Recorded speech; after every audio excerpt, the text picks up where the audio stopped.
سلام. این اپیزود 38 پادکست عقل کل رواقیگری. همونطور که قبلا درباره‌اش صحبت کردیم، تمام انسان‌ها به دنبال معنا بخشیدن به زندگیشونن. به اعتقاد اگزیستانسیالیست‌ها زندگی اساساً بی‌معناست و این ما هستیم که به زندگیمون معنا می‌بخشیم. این دیدگاه رو میتونیم تو فیلم وومن این د دونز یا زن در ریگ روان کاملا فهمید که حتما بعداً در کانال یوتیوب درباره این فیلم ژاپنی مفصل صحبت میکنیم. ما به دنبال معنا بخشیدن به زندگیمون هستیم و هر وقت بر اثر سهلنگاری و بی هدفی و یا سبک زندگی غلط زندگی و مسیرمون خالی از معنا بشه، به احتمال خیلی زیاد با سرعت به سمت افسردگی و پوچگرایی حرکت میکنیم. و تقریباً به یه نوعی چه آگاهانه و چه ناخودآگاه به دنبال دلیلی برای ادامه زندگی و معنا بخشیدن به اون هستیم.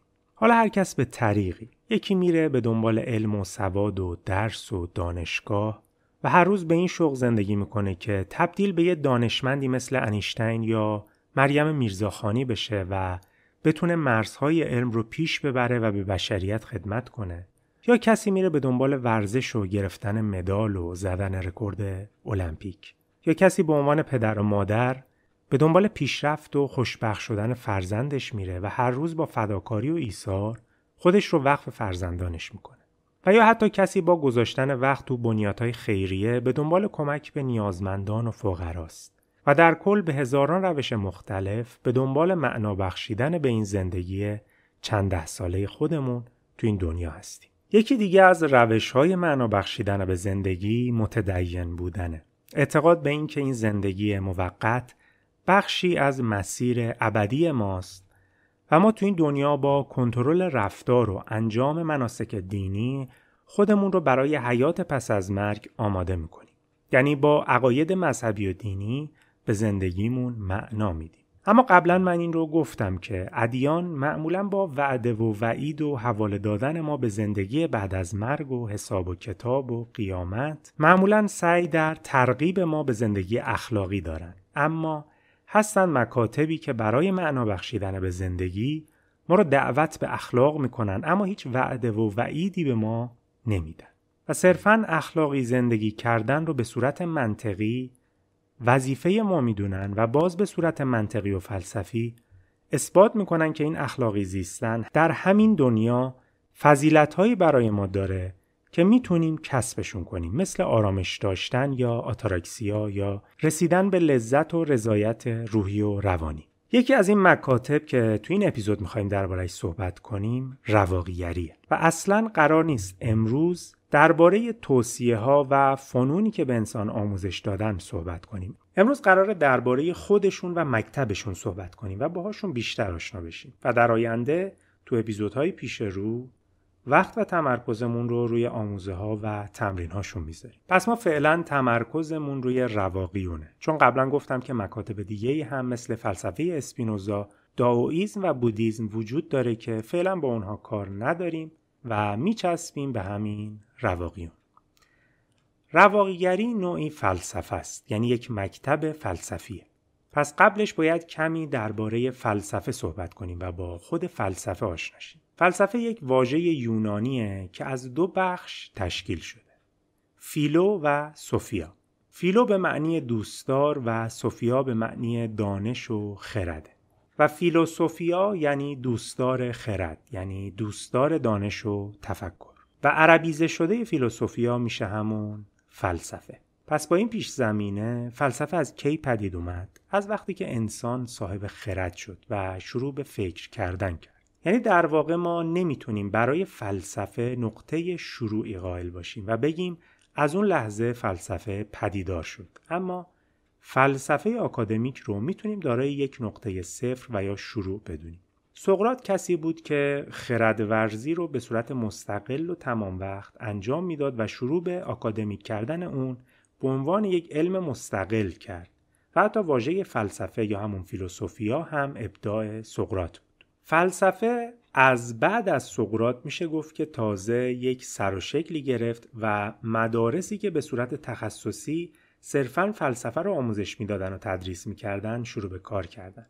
و خب اولینش هم توسط افلاطون بود، یعنی اولین مدرسه که به اسم آکادمی معروف شد توسط افلاطون تأسیس شد که افلاطون دوست و شاگرد سقراط بود. و همینطور وقتی فلسفه بعد از سقراط مستقل و آکادمیک شد، شروع به پدید اومدن شاخه‌های مختلفی کرد که امروز قراره درباره یکیشون با هم صحبت کنیم. اما باید این رو بدونیم که کلیت مسیر فلسفه به 2 شاخه تقسیم میشه. یه گروه مثل خود سقراط بر این باور بودن که فلسفه باید کمک به زندگی کنه و این کمک نباید مختص عده خاصی باشه که باید کمک به کلیت جامعه بکنه و به اصطلاح فلسفهش فلسفه زندگی بود. و گروه دیگه مثل ارسطو بعد نظری فلسفه رو پیگیری می‌کردن و در تمام مسائل صرفاً مشغول استدلال بودن تا مسائل و حقایق رو روی کاغذ و در فکر به نتیجه برسونن. رواقیون جزو گروه اول بودن، یعنی اونها هم فلسفه‌ای رو پیریزی می‌کردن که به درد زندگی بخوره و در واقع بر این باور بودن که دونستن چیزهایی که تغییر و بهبودی در شرایط زندگی ایجاد نمی‌کنه غیر ضروری و باطله. یعنی رواقیگری به صورت صرف فلسفه‌ای برای زندگی بود، برای بهتر کردن زندگی، نه برای عده خاصی بلکه برای تمام افراد جامعه. رواقیگری سال 300 قبل از میلاد توسط زنون کیتیونی پایه‌گذاری شد. چرا بهشون رواقی گفته میشه؟ چون زنون جلسات و کلاس‌های درسش رو پای یکی از رواق‌ها یا ایوان‌های آتن برگزار میکرد. رواقیگری یکی از زیرشاخه‌های فلسفه اخلاقی که مبتنی بر منطق و ادراکات طبیعی انسان و هدفش رسوندن انسان به خوشروانی یا آرامش ذاتی یا همون آتاراکسیا به عنوان یک موجود اجتماعی. این به عنوان یک موجود اجتماعی یعنی چی؟ خب ما در مکاتب و طریقت‌های اخلاقی بعضا می‌بینیم که برای پیمودن مسیر و رسیدن به مقاصد روحی و فضیلت‌های اخلاقی دعوت به انزوا و گوشه‌گیری می‌کنن، مثل روحانیت در دین مسیحی. اما رواقیون هرگز همچین توصیه‌ای نمی‌کردن. یعنی هرگز در توصیه‌ها و تمرین‌هاشون انسان رو از جامعه و اجتماع جدا نمی‌دونستن. و اتفاقاً این اجتماعی بودن انسان رو در اجتماع بودن انسان رو یکی از اصول بنیادین مکتب و طریقت خودشون میدونستن. یعنی نه تنها توصیه به انزوا و ترک دنیا نمی کردن، حتی آموزه هاشون رو بر اساس حضور فرد در جامعه پیریزی می کردن. چون این حضور و تعامل ما در جامعه است که باعث بالا اومدن رذائل و کاستی های روانی و اخلاقیمون میشه. و اگر ما از جامعه فاصله بگیریم، این کم و کاستی های ذهنی همیشه در پس ذهن ما و در ناخودآگاه ما پنهان میمونن و ما هرگز نمیتونیم با رفع کردن این کاستی ها به فضیلت و آرامش برسیم. رواقیگری تأثیرگذارترین جریان اخلاقی فلسفی در طول تاریخه که از سال 300 قبل از میلاد توسط زنون کیتیونی شروع میشه و تا 200 بعد از میلاد به صورت رسمی و مکتبی ادامه پیدا میکنه. البته الان هم به صورت غیر آکادمیک هنوز ادامه داره. این که ما میگیم تا سال 200 بعد از میلاد منظوری نیست که دیگه بعد از اون تاریخ تموم شد و به خاطره ها سپرده شد. یعنی به صورت مکتبی و محافل رسمی رواقیگری دیگه وجود نداره، اما فلسفهشون هنوز هست و ماندگار خواهد بود و تأثیرگذار بر اغلب فلاسفه اخلاق در تمام دوران‌ها هستند. رواقیگری رو به 3 دوره میشه تقسیم کرد. اولین دوره همون دوران پایه‌گذاریش توسط زنون بود و در دوره دوم توسط پانائتیوس و پوسیدونیوس تکامل پیدا کرد و در نهایت در دوره سوم خودش توسط سنکا و اپیکتتوس و مارکوس اورلیوس به اوج و بلوغ خودش رسید. و اگر در آموزه‌های مکتب رواقی بخواید که یک کنکاشتی بکنید، احتمالاً این اسم‌ها رو زیاد خواهید شنید. تو این بخش می‌خوایم یک کلیتی از عقاید و رویکردهای رواقیون رو ارائه کنیم. اما قبلش منابعم رو میگم تا اگر کسی علاقه‌منده که خودش سراغ این مکتب بره و بیشتر دربارش بدونه بتونه یک رفرنسی داشته باشه. منابعی که من هم تو این اپیزود ازش استفاده کردم و هم در آینده قرار ازش برای بیان مکتب رواقی استفاده کنم از این قرار. اول کتاب چالش رواقی نوشته ویلیام اروین و ترجمه محمد یوسفی از نشر ققنوس. دوم کتاب فلسفه‌ای برای زندگی مجددا نوشته ویلیام اروین و ترجمه محمود مقدسی. سوم کتاب عشق به سرنوشت یا چگونه رواقی باشیم نوشته ماسیمو پیلیوچی با ترجمه مهدی رضایی از نشر سروش مولانا و در آخر سخنرانی‌های جناب استاد مصطفی ملکیان. این شد منابع ما تو این اپیزود و البته اپیزودهای بعدی درباره رواقیگری و رواقیون.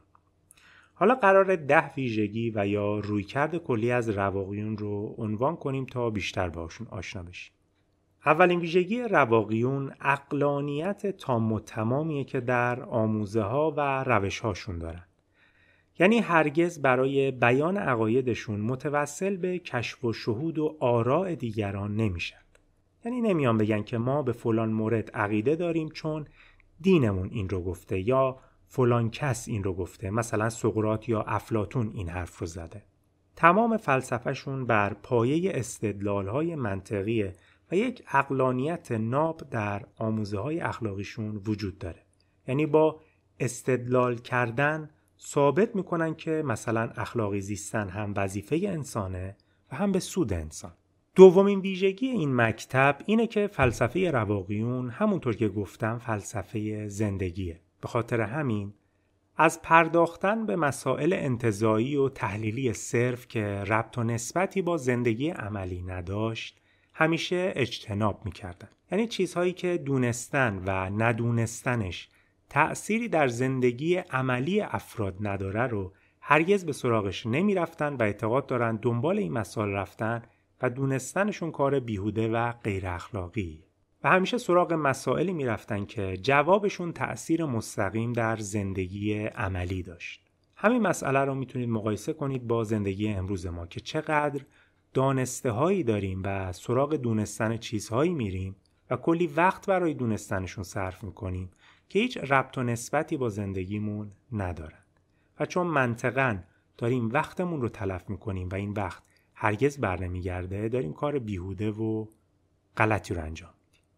ویژگی سومشون این بود که رواقیون ناتورالیست و طبیعتگرا بود. منظورمون از طبیعت اینجا دشت و دمن نیست. منظور طبیعت حاکم بر هستی، طبیعت حاکم بر انسان، اجتماع، جسم و روح و روانه.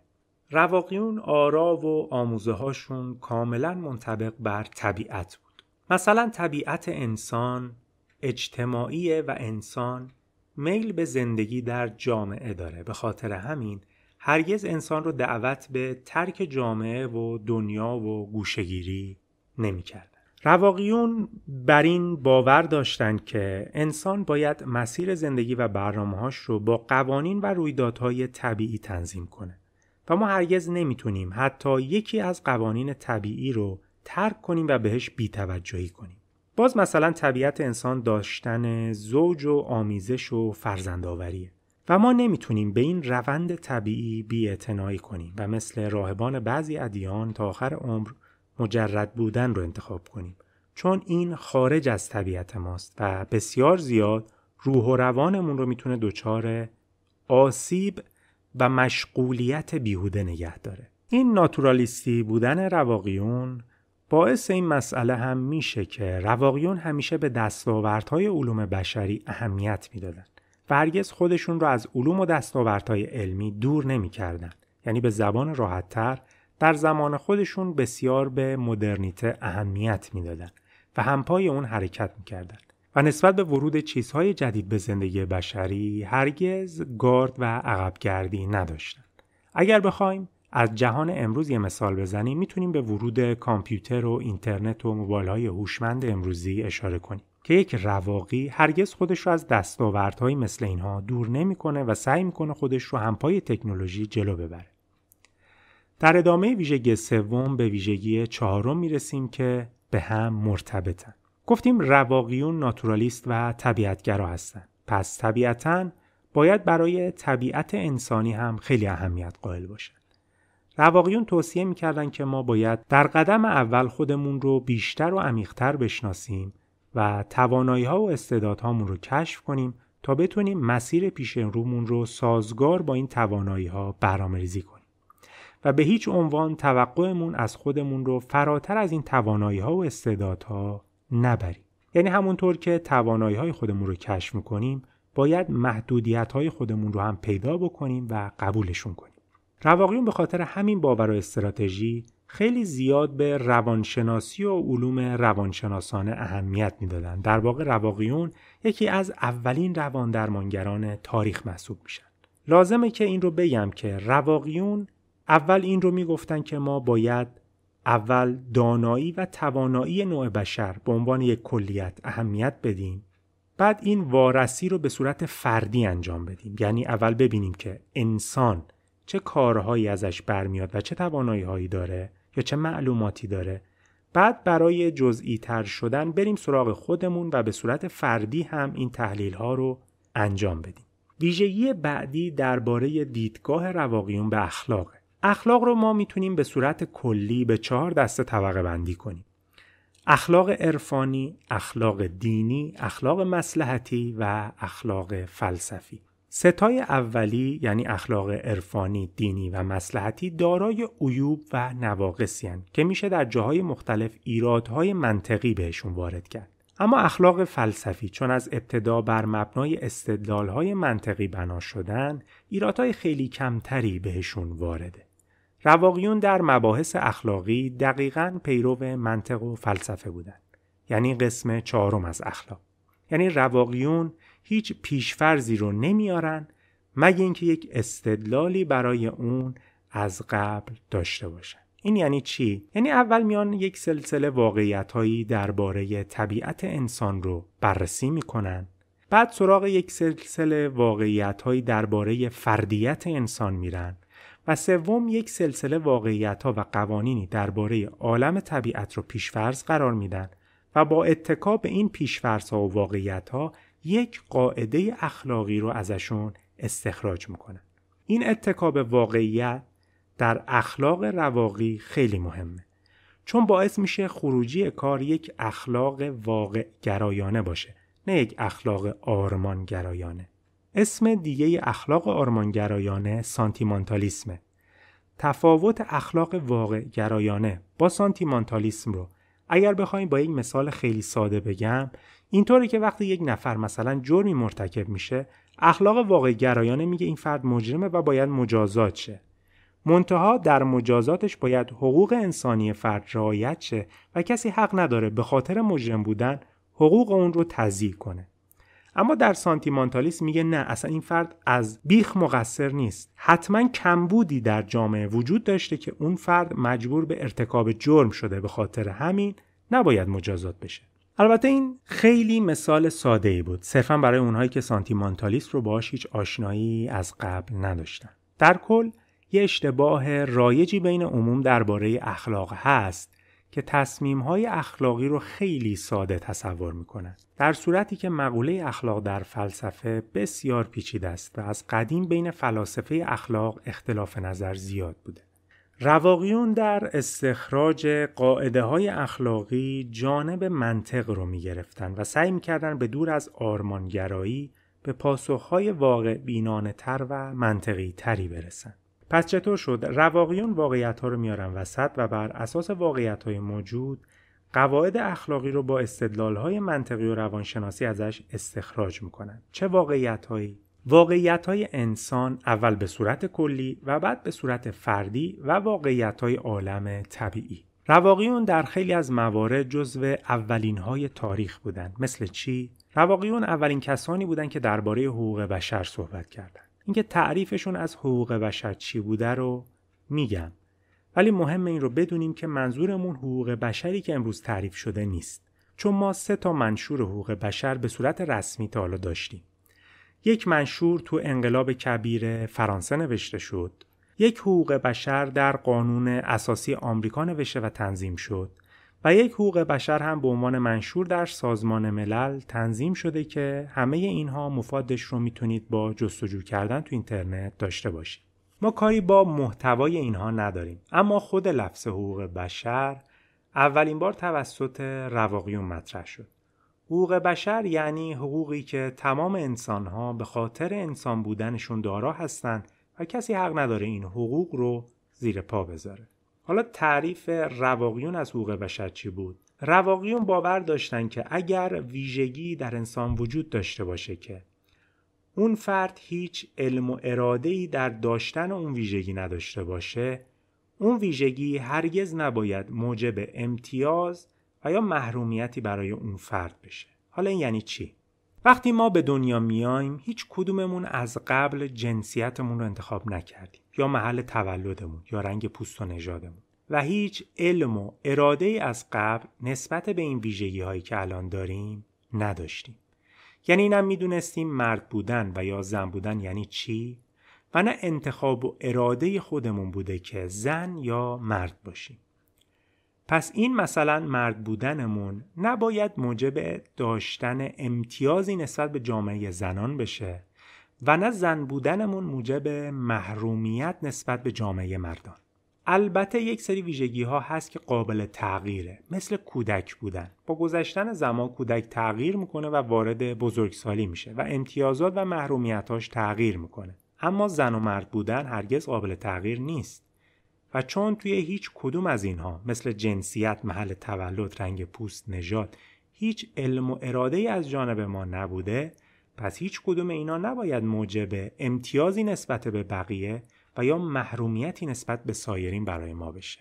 این خلاصه تعریف حقوق بشر رواقی بود که اولین انسان‌هایی بودن که حرف از حقوق بشر زدن و در کل رواقیون در باورهاشون نشون دادن که بسیار نسبت به زمان خودشون مترقی بودن. ویژگی بعدی که این مترقی بودن رو بیشتر نشون میده اینه که رواقیون اولین کسانی بودن که کاسموپولیتانیسم پیروی میکردن. کاسموپولیتانیسم یعنی جهان وطنی. رواقیون عمیقاً بر این باور داشتن که ما انسانیم و هممون شهروند جهانیم، نه شهروند یونان و ایران و روم و فلانجا و بهمانجا.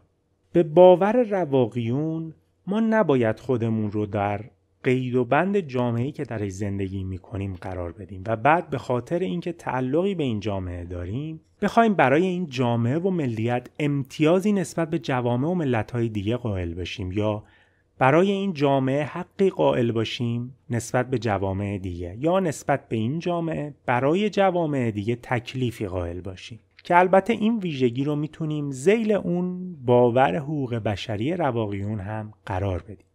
یعنی هیچ جامعه و ملیتی به واسطه جامعهشون از هیچ حقوق و امتیازی بیشتر و یا کمتر از جوامع دیگه نمیتونن برخوردار باشن، چون ما قبل از هر چیز شهروند جهانیم و با هم برابریم.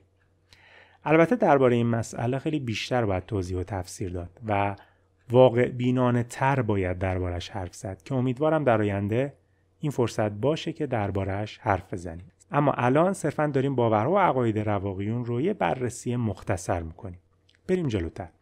افلاطون اعتقاد داشت چیزی که ما رو از سایر جانداران متمایز میکنه یکی عقلانیت و اون یکی مدنیت. مدنیت و یا میل به اجتماعی بودن یعنی ما انسان‌ها نمیتونیم از ظرف جامعه خارج بشیم. ما برای رسیدن به اهدافمون باید در اجتماع قرار بگیریم، یعنی هرگز نمیتونیم خارج از اجتماع به بهروزی و سعادت برسیم. حالا فلاسفه به طور خاص منظورمون افلاطون و ارسطو هست. برای این اجتماعیت انسان دو نوع ریشه قائل بودن. یکی این بود که ما به طبع اجتماعی هستیم که ارسطو همین باور رو داشت و یکی همین بود که ما بالمیل اجتماعی هستیم. حالا به طبع و بالمیل یعنی چی؟ به طبع یعنی این که اجتماعی بودن جزو طبع ماست و ما دوست داریم که در جامعه باشیم. اما دسته دوم که رواقیون هم جزو همینها بودن میگفتن اصلا بحث دوست داشتن و نداشتن ما نیست. ما مجبور به زندگی اجتماعی هستیم، یعنی برای رسیدن به یک زندگی بهروزانه و سعادتمند ناچاریم که در جامعه زندگی کنیم و خودمون رو با جامعه هماهنگ کنیم. پس طبق این اصل سعادت ما در گرو سعادت جامعه است. به خاطر همین ما جدای این که باید به خودمون و زندگی و سعادت فردیمون اهمیت بدیم، باید به جامعهمون و مردم جامعهمون و سعادت جامعهمون هم اهمیت بدیم. چون اگر جامعه دچار مرض شه، ما هم به صورت فردی دچار مرض میشیم. اینجا ما میتونیم تفاوت بین اگزیستانسیالیست ها یا وجودگراها رو با رواقیون متوجه شیم. اگزیستانسیالیست ها تمام تمرکزشون روی فردیت و شخصیت افراده. اما رواقیون علاوه بر اهمیت فرد، اون رو بخشی از جامعه میدونستن و به خاطر همین برای جامعه هم ارزش زیادی قائل بودن. بنابر همین باور و ویژگی میتونیم شایعه گوشه‌گیری و انضباط طلبی رواقیون از جامعه رو رد بکنیم. و شاهد این مسئله هم سنکا و مارکوس اورلیوس بودن که یکی مشاور پادشاه بود و اون یکی خودش دوره‌ای امپراتور یونان. اینو گفتم چون کژفهمی درباره رواقیون زیاده و خیلی‌ها که اطلاعاتشون گذرا و شنیداریه فکر میکنن که رواقیگری معادل گوشه‌گیری و دوری کردن از مردم جامعه و دخالت نکردن در امور جامعه است، در صورتی که بسیاری از رواقیون در طول تاریخ صاحب مناصب دولتی و حکومتی بودند. و اما ویژگی آخری که درباره رواقیون میشه گفت اینه که اونها بر این باور بودن که ما در زندگی باید امور گریزپذیر رو از امور گریزناپذیر تفکیک کنیم. بعد انرژی و وقتمون رو صرف تغییر شرایط گریزپذیر کنیم و دست از تلاش و صرف وقت برای تغییر و جنگیدن با امور گریزناپذیر برداریم. اگر بخوایم توضیح بیشتری در این باره بدیم، باید بگم که ما در زندگی دو دسته درد و رنج داریم.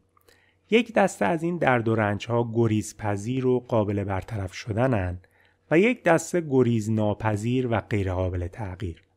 برای دسته اول یعنی درد و رنج های قابل تغییر و گریزپذیر باید تلاش کرد و شرایط رو تغییر داد و برای دسته دوم باید اول در برابرشون رضایت داد و پذیرفت، بعد باید بهشون علاقمند شد و عشق به سرنوشت داشت. بعضی از دشمنان رواقیگری طبق این باور رواقیون این دروغ رو درباره‌شون میگفتن که اونها بر این باورن که باید در برابر ظلم تسلیم شد و بهش رضایت داد، چون ظلم همیشه وجود داره و غیر قابل تغییره. در صورتی که رواقیون بر این باور بودن که ظلم‌ها به صورت موردی جزو دسته اول و گریزپذیره و باید شرایط رو تغییر داد تا اون ظلم از بین بره.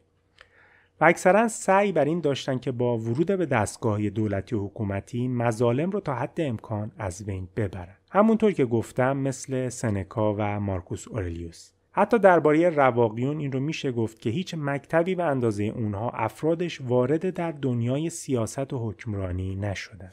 حالا چیزی که تو این ویژگی و باور رواقیون مهمه اینه که ما باید در تشخیص درد و رنج هامون اینکه در کدوم دسته اند تلاش کنیم. یعنی اینجا تمرکز رو اینه که بتونیم درد و رنج های گریزپذیر و گریزناپذیر رو درست و به موقع تشخیص بدیم و این فرمول تغییر و یا تسلیم رو روشون اجرا کنیم.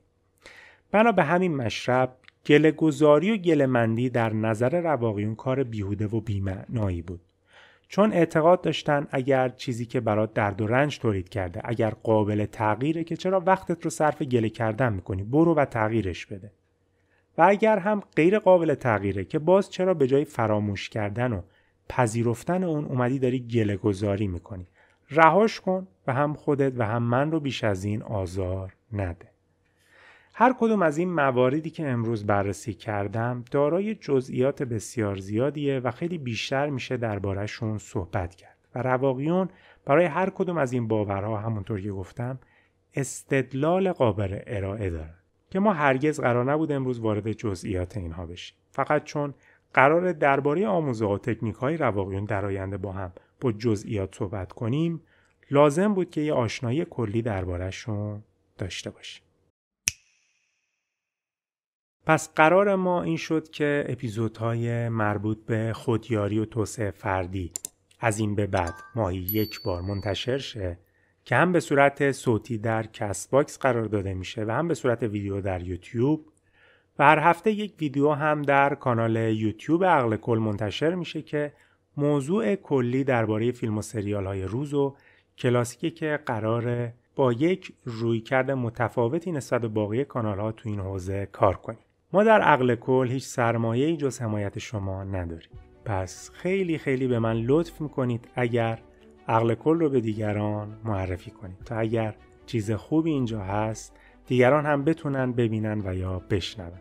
و باز خیلی خیلی لطف میکنید اگر همراه من در یوتیوب عقل کل هم باشید. از لطف شما سپاسگزارم. فعلا.